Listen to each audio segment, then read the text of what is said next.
And I want to do some tweaks with some shaders, because we haven't used any of those yet, on pulses with this thing. For example, we're going to fade it on, and then fade it off back down to 0 in 1 second. And you'll see how the colors look here. It's pretty cool. I've been using these a lot more lately because they're very useful when paired with pulses and stuff that are just generally increasing the brightness. We'll put this on a slightly longer fade in and out here just to see what it looks like for the colors. I like that. I think for this level, we're going to have very slow fades overall. I think it would be nice to have breathing effects every so often instead of actual pulses. We can even give this level more of a green tint on some of these fades like this. But not that bright, obviously. This is just an example here. Then I'm going to make very short fade times just for this ending. Yeah, because that gives this level this really weird desaturated blue look, especially when I decrease that tint a little bit on the blue as well. I'm actually going to make this a loop with different brightnesses of blue, so it goes a little bit more green and more blue. We can make this a really deep blue by turning the green up quite far but lowering the brightness. I'm just going to spread these out a little bit more with longer fade times between each. We're going to look at the level here as an example.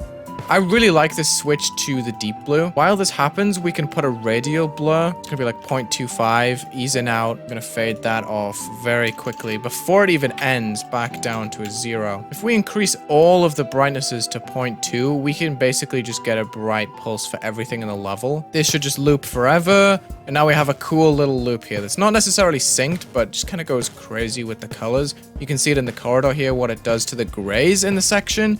And with the background, I just love the way it looks, dude. This should look super unique going through now because I don't really see too many people editing the colors this way. I think this looks really nice so far. It's pretty tame in this section until we get to the spinning wheel. I love the blues and the greens though. That's my favorite part easily.